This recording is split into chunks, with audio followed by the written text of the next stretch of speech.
శ్రీనివాసరెడ్డికే కేటాయించాలని తెలుగుదేశం పార్టీ నిర్ణయించినట్టు తెలిసింది.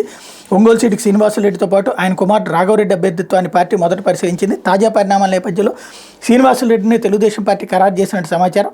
ఒంగోలు లోక్సభ స్థానానికి మాగుంట శ్రీనివాసరెడ్డి పోటీ చేస్తారని ఆయన తనయుడు రాఘవరెడ్డి సోమవారం ఒంగోలు విడుదల చేసిన ఓ ప్రకటనలో తెలిపారు. తెలుగుదేశం పార్టీ పోటీ చేస్తున్న 17 లోక్సభ స్థానాల్లో ఒంగోలుతో పాటు విజయనగరం, కడప, అనంతపురం సీట్లకు అభ్యర్థులు ప్రకటించాల్సి ఉందన్నటువంటి వార్తని హైలైట్ చేశారు.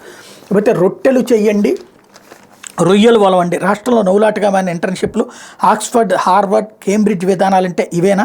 జగన్ అస్తవ్యస్త విధానాలతో సర్వనాశనమైన డిగ్రీ విద్య అంటూ రోజు ఒక విషగుళికతో కూడినటువంటిది అద్భుతమైనటువంటి ఒక ప్రయత్నం ప్రారంభిస్తే ఆ ప్రయత్నం మీద రోజు విషం చిమ్ముతా సాగించేటటువంటి వ్యవహారం.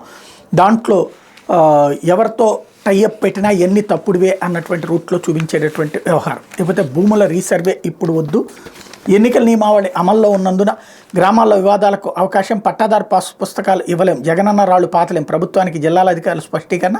ఎన్నికల నియమాల అమల్లోకి వచ్చినందున భూముల రీసర్వే సాధ్యం కాదని జిల్లాధికారులు ప్రభుత్వానికి స్పష్టం చేస్తున్నారు. కొత్త పట్టాదారు పాస్ పుస్తకాలపై సీఎం జగన్ ఫోటోలు ముద్రించి ఉండటం, పొలాల సరిహద్దుల్లో రాళ్లు పాతేందుకు రైతులు వ్యతిరేకత వ్యక్తం అవుతున్నందున రీసర్వే కొనసాగించలేమని చేతులు ఎత్తేస్తున్నారన్నట్టు వార్తని హైలైట్ చేశారు. లేకపోతే హార్సిలీ హిల్స్లో భూ పంపిణీకి బ్రేక్.